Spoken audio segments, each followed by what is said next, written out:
Hey guys, Alex and Dad from 7th Hour Films back again with Doctor Who. Last time around was Planet of the Dead. What was that one about? Well, the Doctor... Was he on the bus? Yeah. Okay. A double-decker bus goes through a wormhole.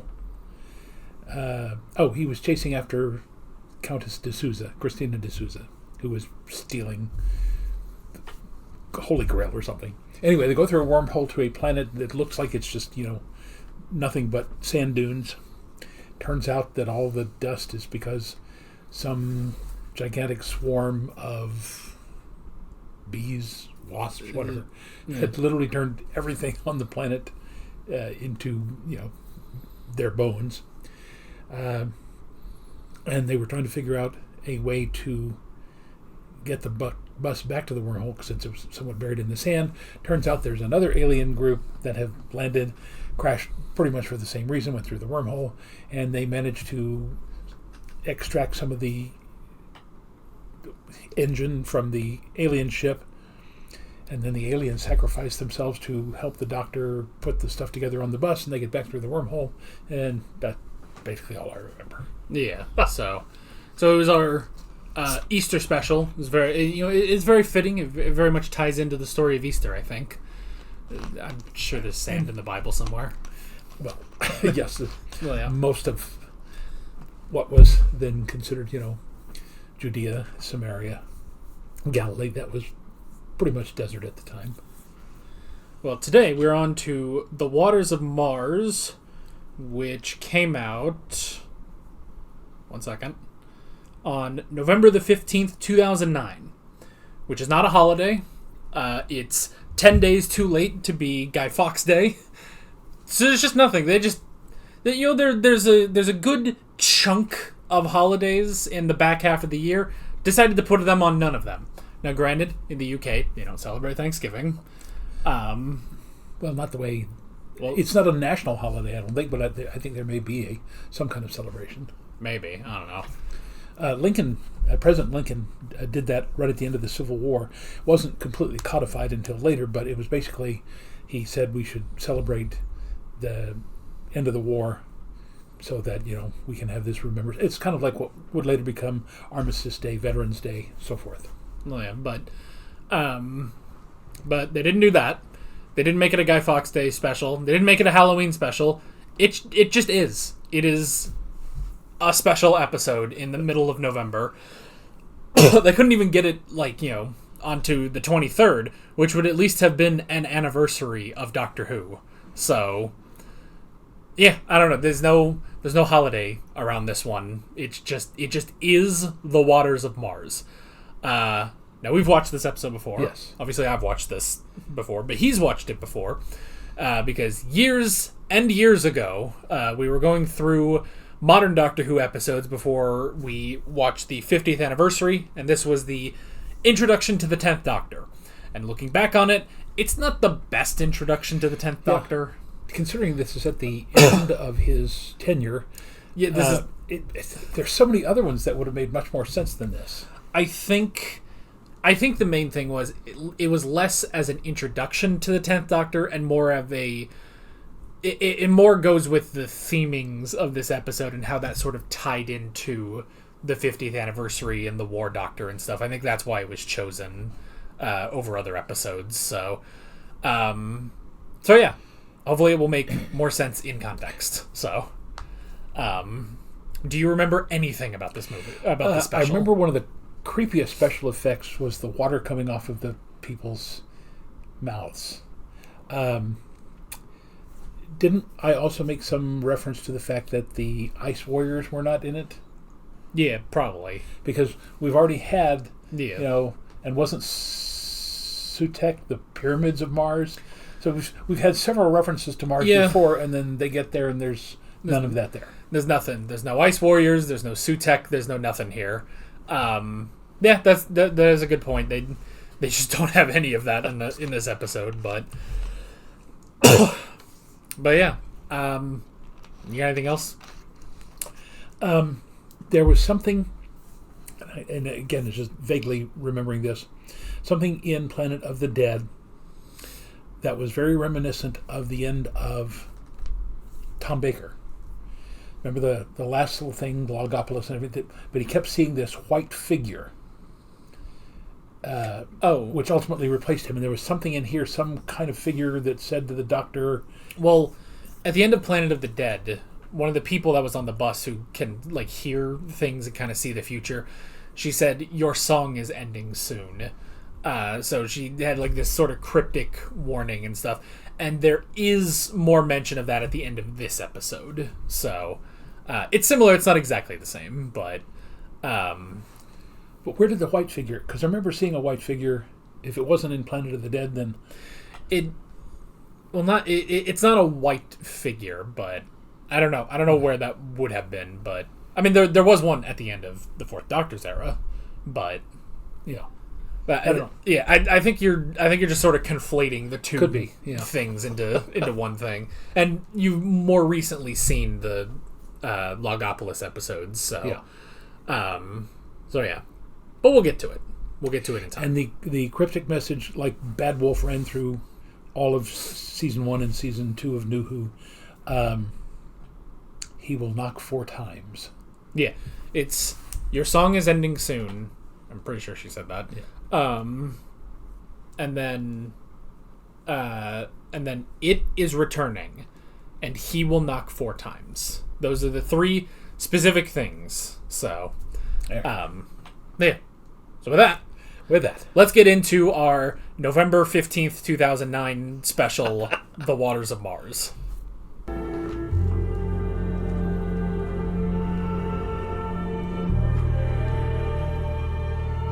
don't know that it would be quite that bright. I guess I didn't notice that first time around.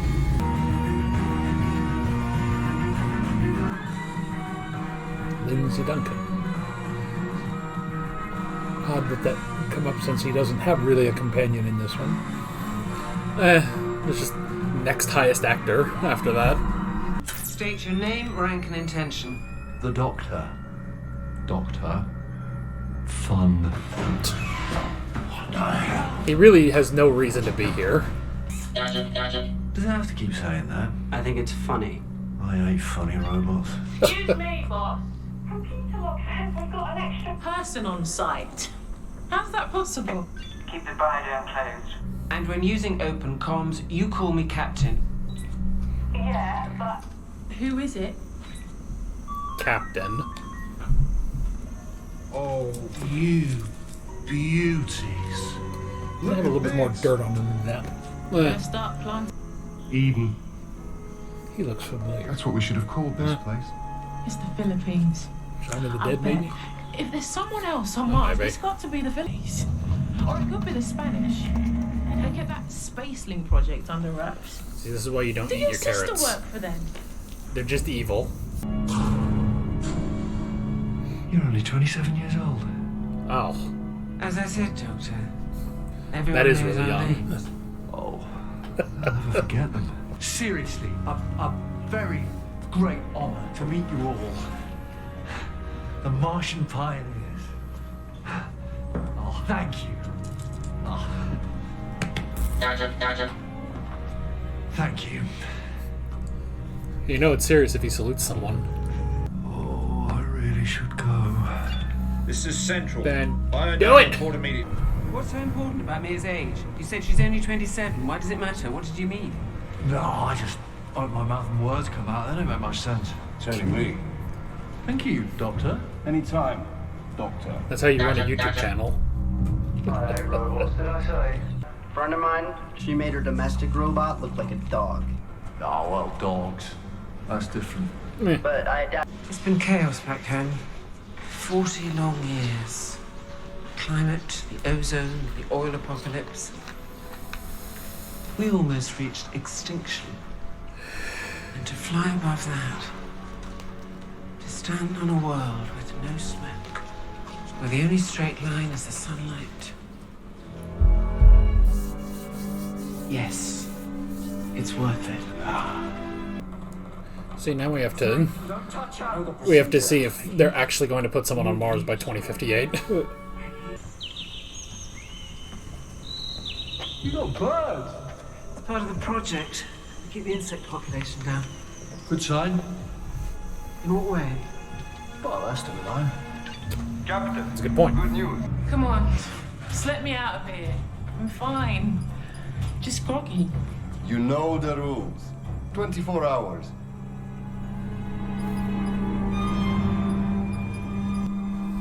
Andy!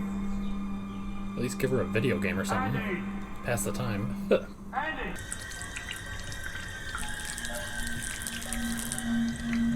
Andrew, look at me. I'd say kick him, but I don't think that helps. So Mick saying that means I bought it myself. George says it's the thought that counts. It has so much beauty. We should like that world. Yeah.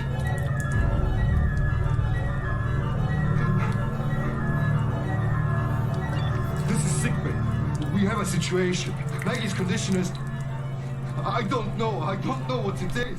Your story was so bad that she turned completely evil.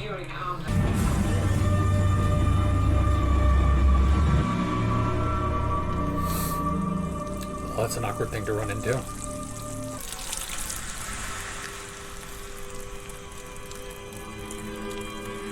We've got to go.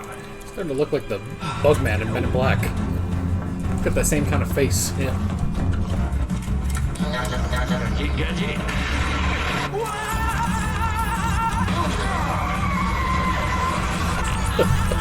Back to the future. If it only goes 2 miles an hour, why does it have rocket thrusters?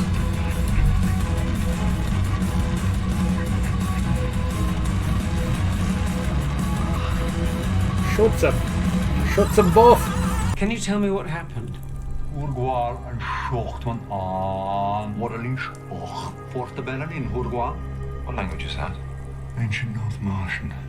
Ridiculous. This is Captain Brooke. I'm declaring Action 1. Repeat to all crew members, this is Action 1 with immediate effect. Evacuate the base. Armstone, central computer. Mia, strip the cargo down to essentials.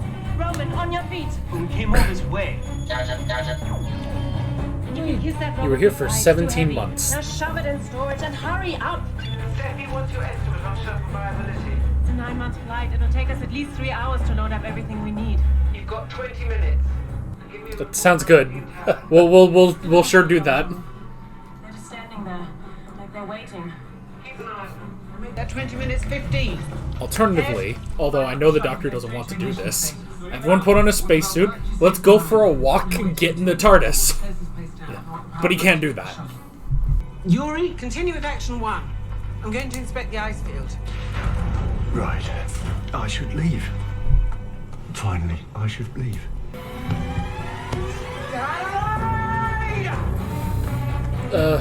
You can't just let well enough alone. All I'm saying is, bikes! Little fold-away bikes, don't weigh a thing!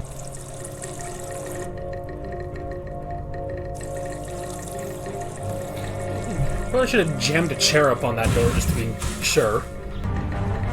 Maybe they're the first step in the evolution into the Ice Warriors. Tell legends of Mars from long ago. The fine and noble race who built an empire out of snow. The Ice Warriors. I haven't got time for stories. Perhaps they found something down there. It was their might and their wisdom to freeze it. Doctor, we need to find any sort of change in the water process. We've got to date the infection. Good on the Ice Warriors, at least. This base on Mars, with you, Adelaide Brooke, this is one vital moment. What happens here must always happen. Which is what? I think something wonderful happens. Something that started 50 years ago. Isn't that right? We looked out. The sky had changed. I went to the window. And there, in the sky, I saw it, Doctor. And it saw me. And then...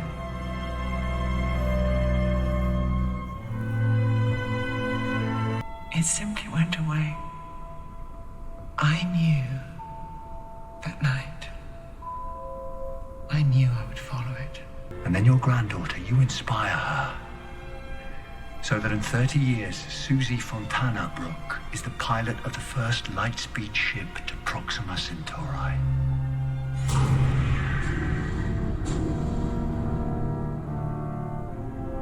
And then everywhere, with her children and her children's children forging the way to the Dragon Star, the celestial belt of the Winter Queen, a map of the water snake wormholes. Who names these places? One day, a Brooke will even fall in love with a Tandonian prince, and that's the start of a whole new species. Wow.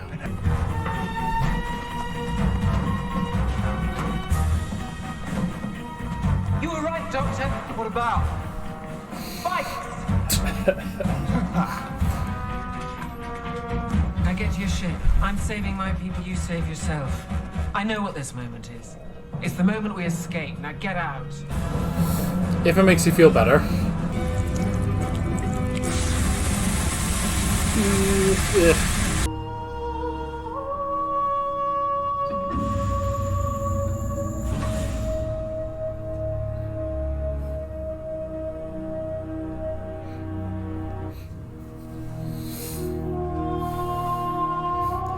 It's literally just trying to leave in the middle of an episode.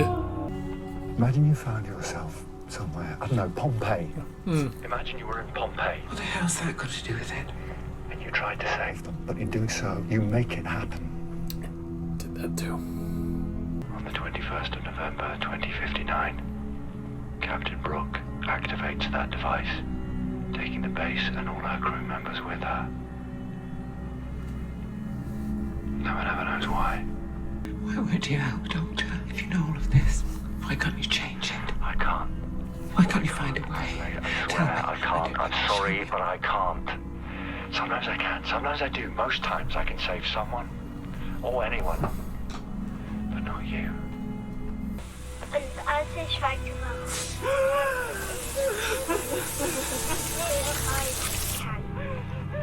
ich weiß warum nicht. Sie kann doch mit den Suchsen. Steffi! Can you hear me? Oh my god. Lass ihn, wenn ich möchte. Out. Get out. I'm gonna be honest, I'm kind of out of jokes now.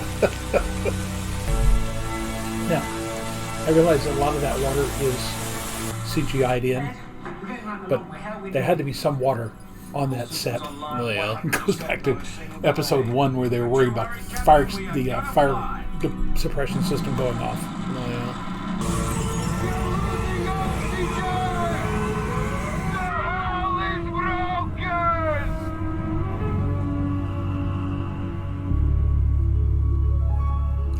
With no oxygen, I don't know how they would be fired. Just the time, though. I'm the last of the time.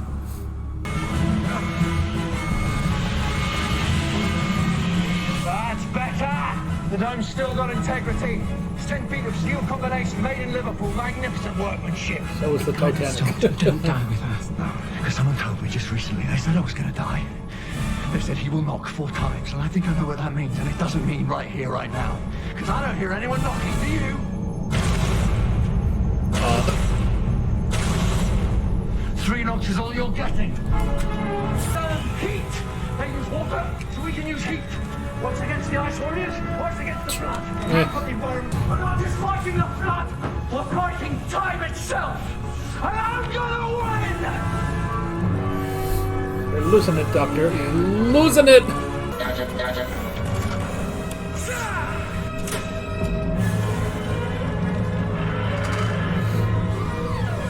It's actually that simple. You don't have to go pick up the hammer and start beating it.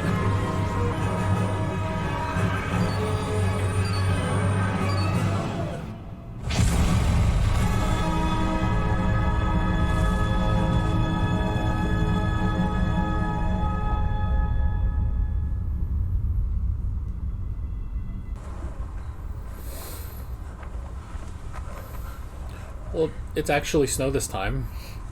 What is that thing? It's bigger. I mean, it's bigger on the inside. Who the hell are you?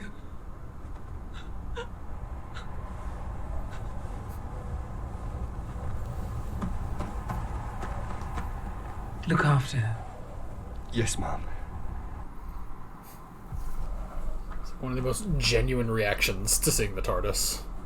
Different details, but the story's the same. You can't know that. And if my family changes, the whole of history could change. The future of the human race. No one should have that much power. Tough. Eh. They've done this sort of thing before. In small ways, save some little people.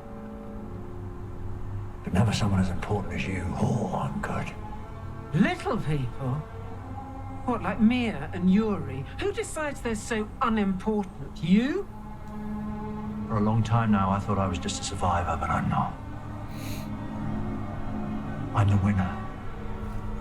That's who I am. The Time Lord victorious.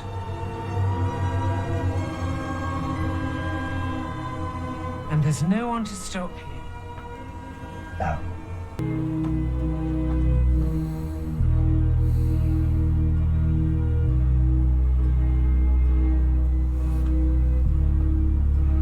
I don't think I noticed that as much the last time. No.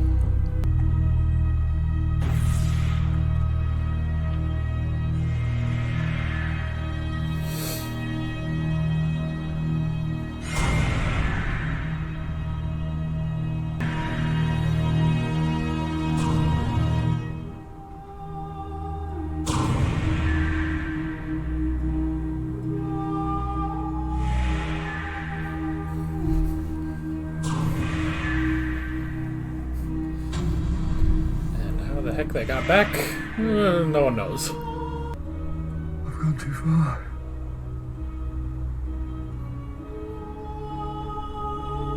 It's an ood. They said that too, that his song was ending soon. My dad.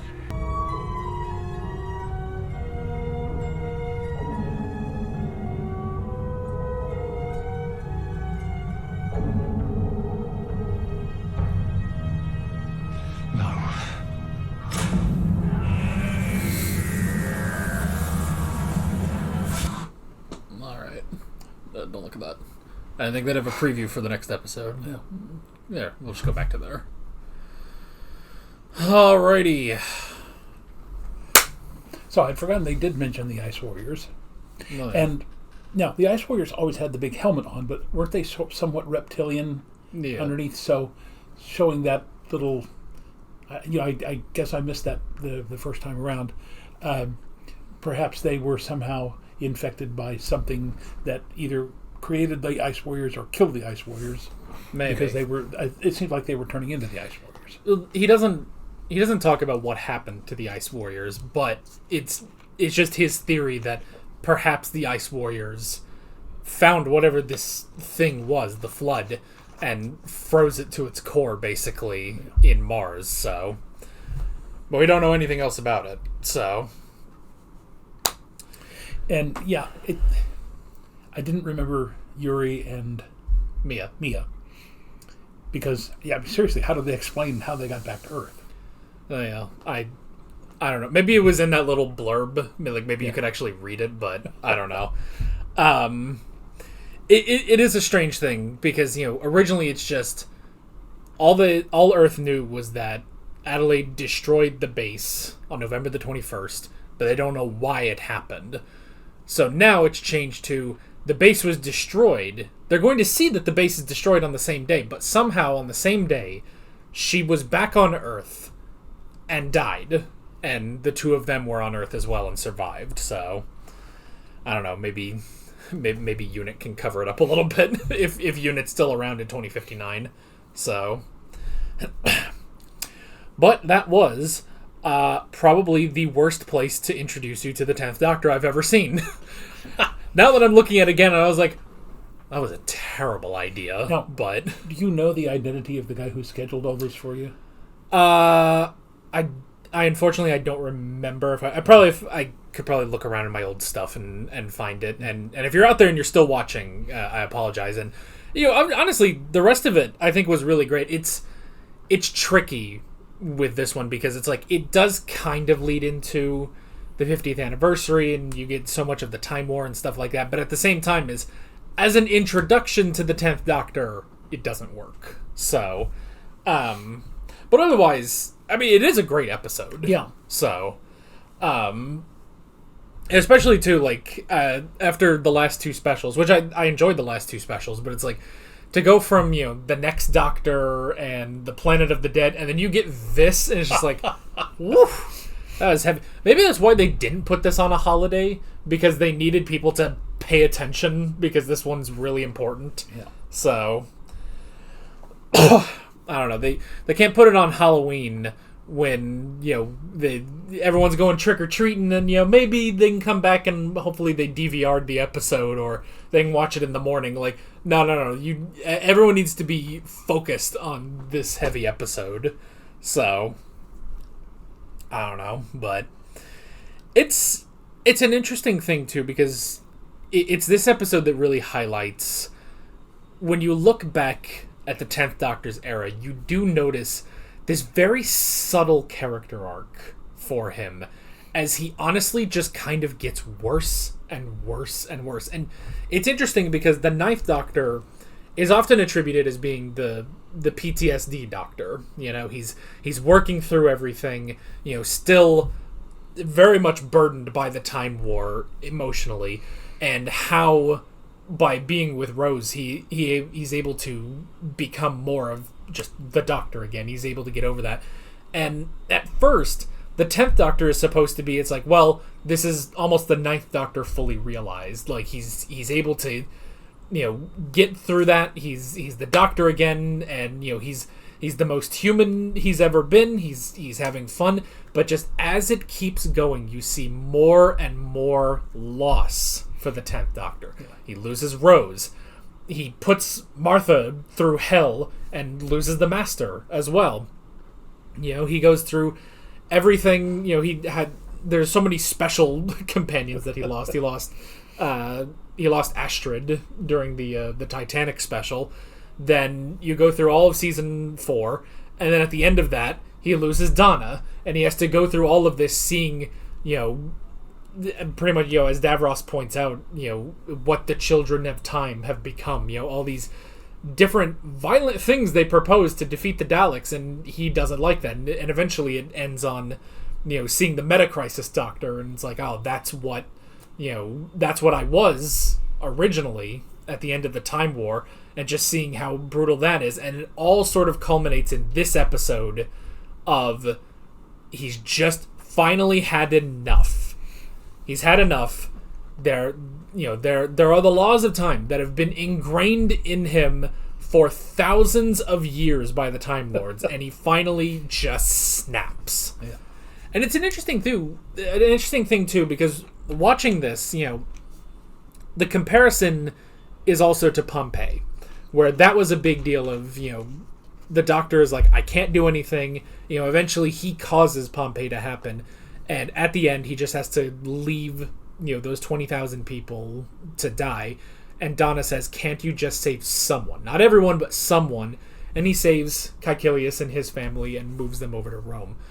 And so it's almost a similar thing here, where it's like, you know, what's running through his head, while yes is the, you know, I don't need to obey the laws of time or anything, he's kind of taking the wrong lesson from what Donna was trying to tell him. You know, if you can just save someone, but he's taking it so much further of, I can save them because I am the Doctor, I am invincible, I can do all of these things, I won't lose anyone anymore, and so I will save them. But if anything, he should have just taken them to somewhere else. Yeah. The problem is that he wanted to take them back to Earth to completely change what happened. If he had just taken them somewhere else, they would have looked in the morning and seen, hey, the Bowie Base 1 is gone. It was destroyed. All of them are dead. And history would have played out exactly the same. But the fact that he is so arrogant enough to take them back to Earth and just be like, there, you know, go make sure that entire, you know, thousands of years worth of time still happens. You go do that. I'm going to leave now. So it's an interesting thing looking back on his sort of subtle character arc, just seeing how much everything has affected him to getting to this point. And I don't know how many people talk about this specifically. I think my headcanon is that the reason he even got to this point is because he regenerated during the Stolen Earth. Because he did say he did technically regenerate. He used all of the energy to heal himself, and then he passed the rest of it onto the hand without changing. But he did regenerate, and he essentially regenerated into himself. And it almost, I don't want to say it's like Flanderization or anything, but it's almost a regenerating into yourself. Every doctor is almost sort of an answer to their predecessor, their immediate predecessor. And with this, it's like, I almost feel like that's the reason why he kind of snapped in this. It's all the qualities of the 10th Doctor ramped up so much further that it finally he hit his breaking point because of that regeneration. So, but that's just my headcanon. I don't know what the rest of the fandom thinks about that. So I don't know. I know this is a very well-regarded episode. I see some people that say nowadays that are saying it's a bit overrated. I don't think so. I think it's still a very good episode, but I think one thing is I obviously I don't want this to be the norm. Like, there are a lot of episodes in Doctor Who where it's like, that's a really, really great episode. Now let's never do that again. It's like, I don't want this to be the norm. I don't want, because this is a sad episode. This is also why you don't put this on, Halloween after, all the kids are unwrapping all their candy and they're just watching the most depressing crap on TV. Now, there is one thing, and again, I realize they could not do this because it would, if you want to make this even more depressing, but even more significant, in their final argument between Adelaide and the Doctor, and he says, I am Time Lord Victorious. And when she says, what you're doing is wrong, have her pull out her gun, and he looks at her like he thinks, are you going to shoot me? We can't do that. She goes, no, I can't. But I can do this. And she just turns on her, and she literally kills herself in front of him to make him realize what he has done that is wrong. Yeah. It's essentially the same thing, just without showing the body. Yeah. I think, though, part of it is if she does that, maybe there's too much of a risk that if he moves her body, basically, granted he left the robot there too, but I think by doing it in her own home, it guarantees, you hear a shot, you hear the body fall, and her daughter, who's home, is going to get up and go and see that she's there and she's dead. Yeah. So I get that. It's just sort of I guess it's just sort of a word I can't think of. But I get what you mean. Again, the saving Yuri and Mia, that's a loose end, and for it's otherwise well written story, it's tricky. It's like, how do you explain how they got back? How do you explain how they got back? And if they say, well, this guy in a blue box. Now, there are people who know about the Doctor. Obviously UNIT, obviously the British government does. But does the whole world know about the Doctor at this point? No. So, and again, if they had simply left Yuri and Mia back on the station with everybody else, and he says, no, but I can save Adelaide, and then I think that, again, would have tightened up the ending. Oh, yeah. People like us, 15 years later wouldn't be sitting here going, why is there a loose end like that? So, yeah. But overall, that's just nitpicking. And I'm looking forward to the next 2 episodes to see the transition. Yeah, so, and I guess the only other thing, too, is, the only other thing I might have put at the end to kind of drive it home is the fact that, we have Adelaide's backstory, which does go back to the Stolen Earth, that, 50 years ago, she was a little girl, she saw a Dalek, the Dalek saw her, and then left. And it's an interesting thing, because it's like, the Dalek didn't kill her because even it knows she is a fixed point in time and cannot be disturbed. And I find that interesting because their whole thing was they were destroying time. They were destroying all of reality across all universes at that moment in time. And even still, it's just like a little thing in the back of the Dalek, like, if this doesn't work, we have to... I can't just kill her. So, it's entirely possible. I guess there was a non-zero chance that they would fail. And they did. And so the Dalek spared her. And I find that interesting because it's like you could have driven that point home a little more, that the Dalek did not change time. The Dalek followed the rules of time, and the Doctor did not.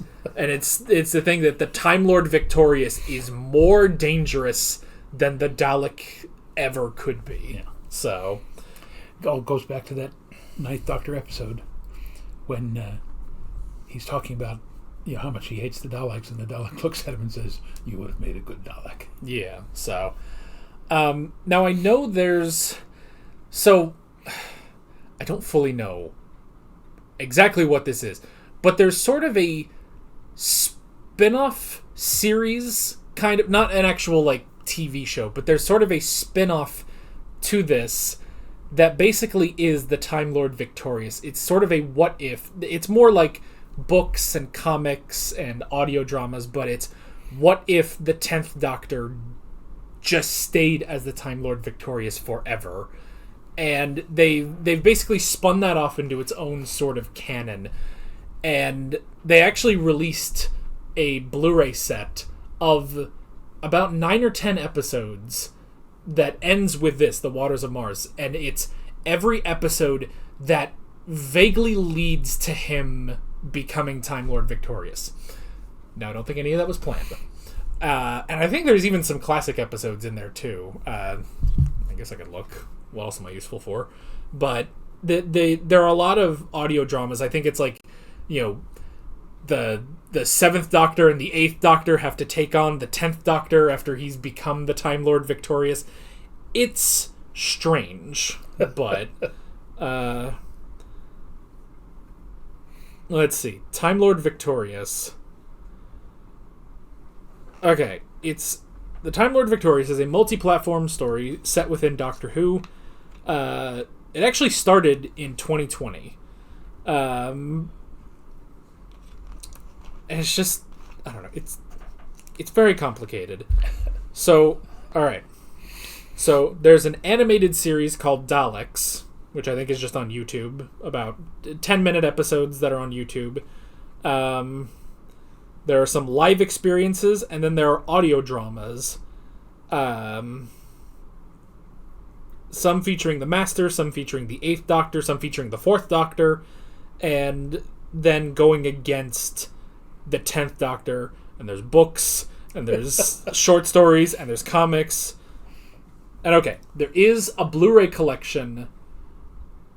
Yeah, Time Lord Victorious Road to the Dark Times is a Blu-ray collection of 7 episodes that lead to the Time Lord Victorious, which includes, but is not limited to, Planet of the Daleks, which was a 3rd Doctor episode, Genesis of the Daleks, The Deadly Assassin, State of Decay, which was the vampire episode, The Curse of Fenric, The Runaway Bride, which was Donna's first episode, and The Waters of Mars. I'm not entirely sure. Well, okay. The only thing I can give for The Runaway Bride, which they should have included the Fires of Pompeii in there, but the only thing I can get for The Runaway Bride is at the end when the 10th Doctor, drowns all the spiders at the planet's core, and he's just standing there for a bit. You see the water and the fires and everything, and Donna says, Doctor, you can stop now, and they get out of there, which they point out in Turn Left that without Donna there, the Doctor just dies because he does not get out in time because he is just standing over their death. And so I guess that's what they're kind of getting at with that, is that, with a companion, the Doctor, still functions. He's still good.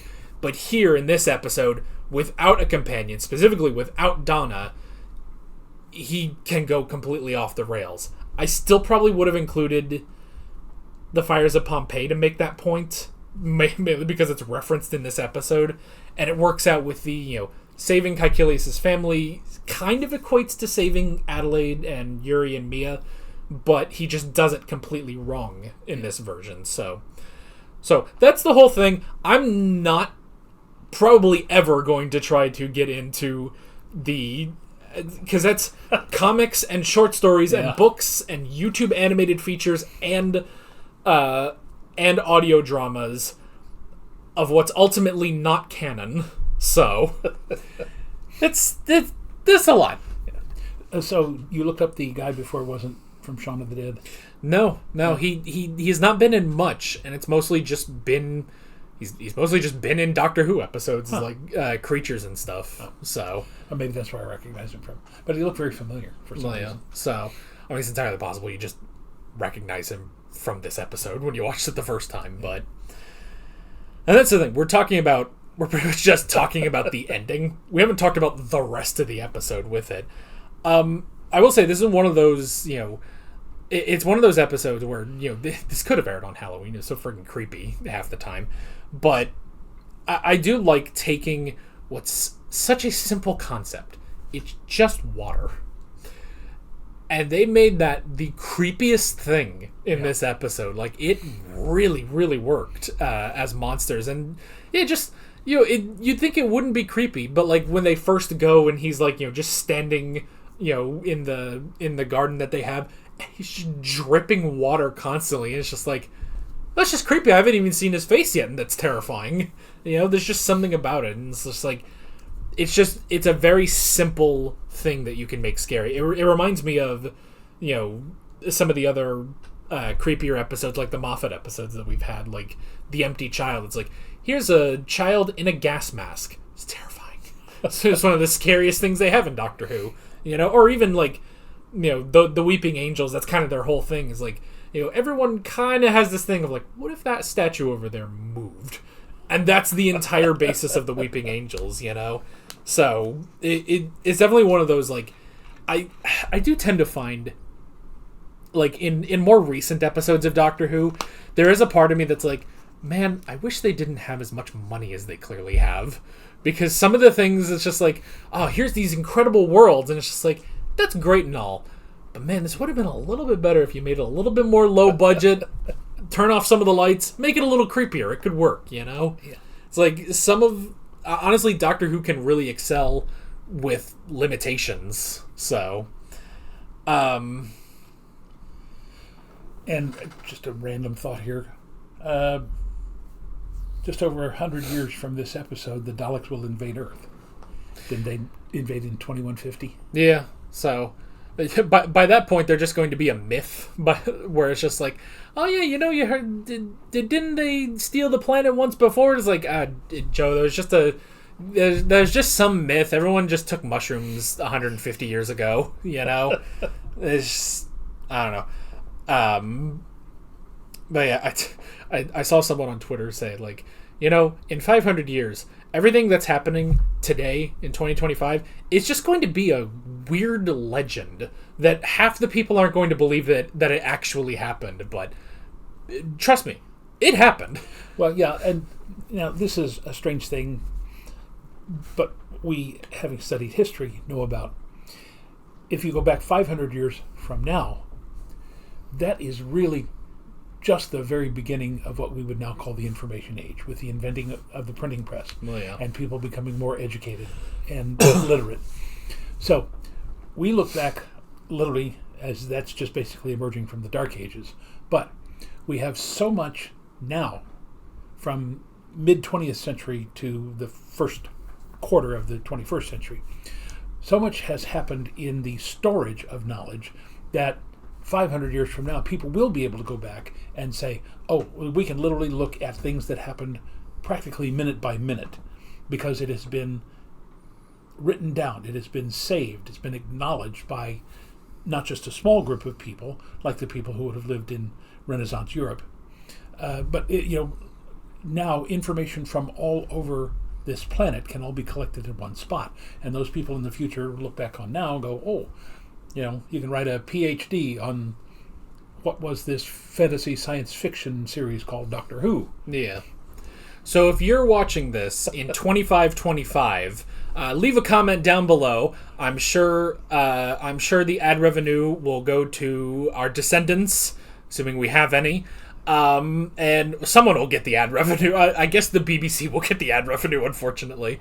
But leave a comment, and I mean, who knows? Technology is advancing so fast. We'll probably just be, we'll both have become digital AI by the time you're seeing this, and so we'll probably be able to just respond to you. We'll be living in the digital world by then. So, the funny thing is, there was a show I was watching recently. It was an anime called Orb on the Movements of the Earth, and it's about the first people that started really thinking about heliocentrism and stuff, and it's a really good anime. Unfortunately, there's not an English dub, and unfortunately, specifically for you, it's also a manga, and I know you're not really good at reading manga, so otherwise I would definitely have you read it because it's a really good story. But one of the things they talk about is, there's one character, he's kind of like a priest, but he's, writing down all these things. He's very learned, and he's doing all these things, testing heliocentrism.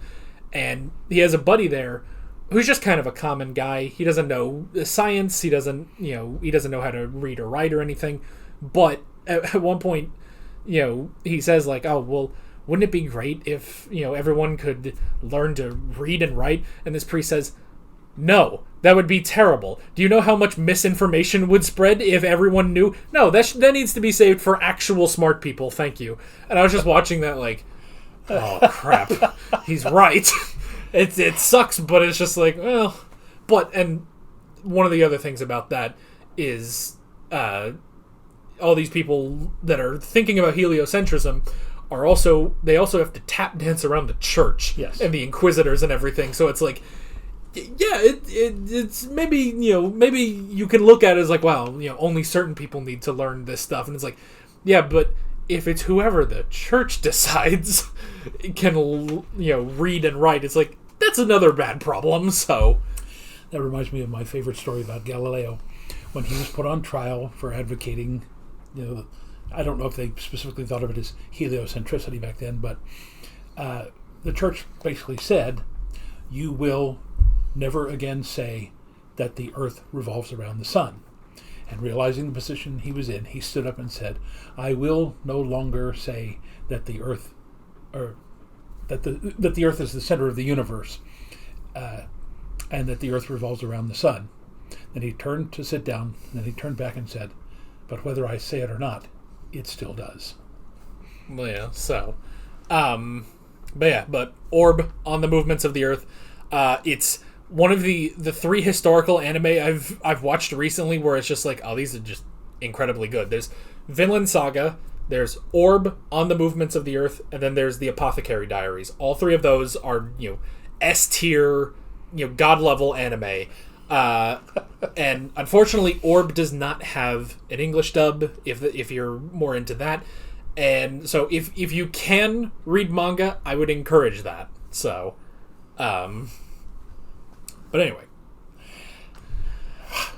you really got off the track there. Well, yeah. I don't know how much more there is to say with this episode. It's great. Is a good.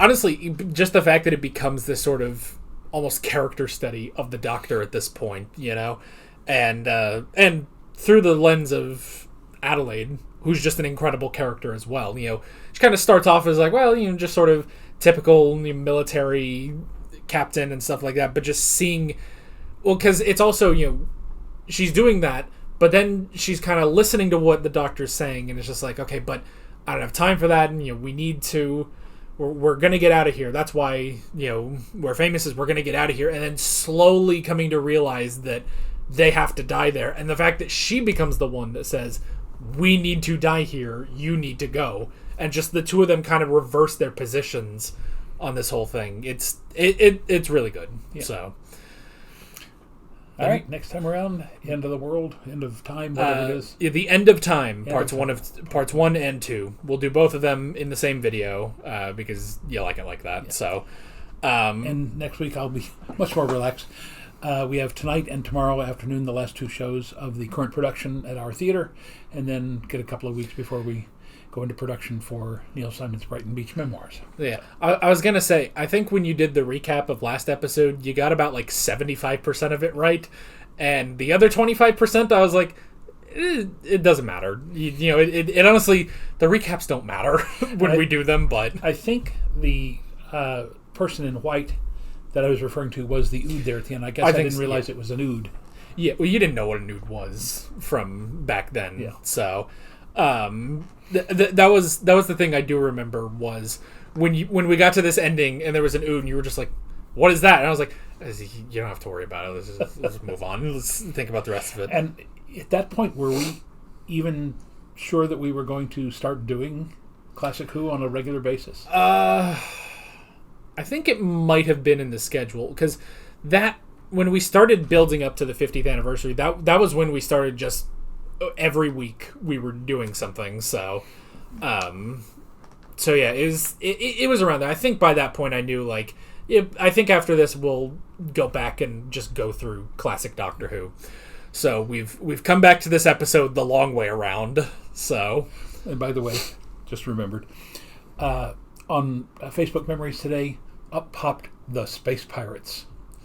Oh yeah. To which I had written, "Who are the good guys? Who are the bad guys? And who cares?"